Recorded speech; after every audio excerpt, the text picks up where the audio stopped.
question des canons est une question complexe.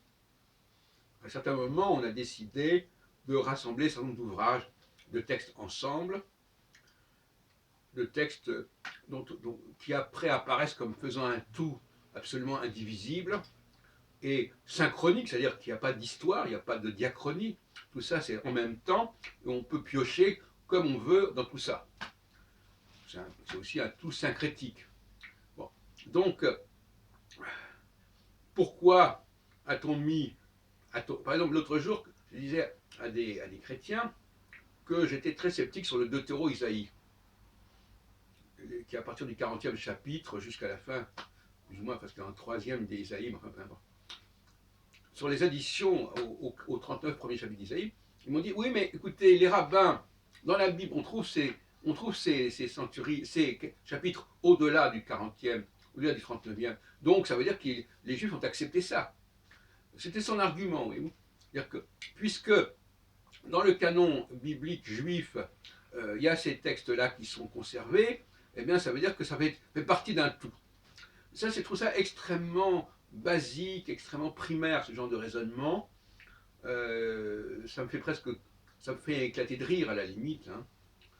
Et cela dit, effectivement, quelque chose qui est assez ennuyeux dans tout ça, c'est que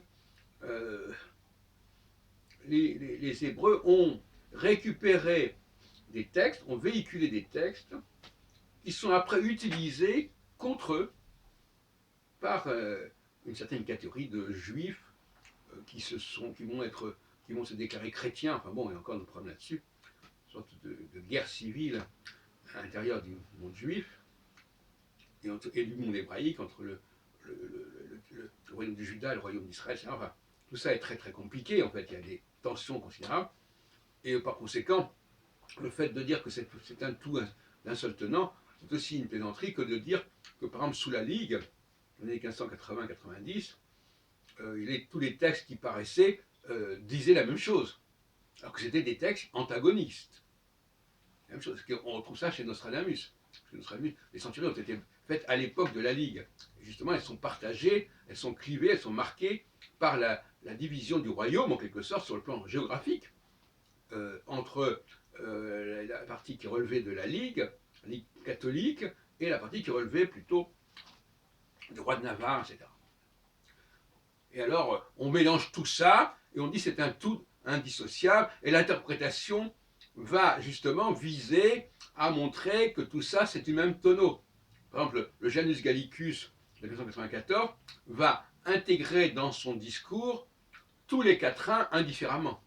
De la même façon que les commentateurs de la Bible vont intégrer dans leurs interprétations tous les passages, tous les chapitres, tous les livres de la Bible indifféremment, en disant de toute façon, c'est la Bible, donc on peut puiser dedans, il n'y a pas de problème.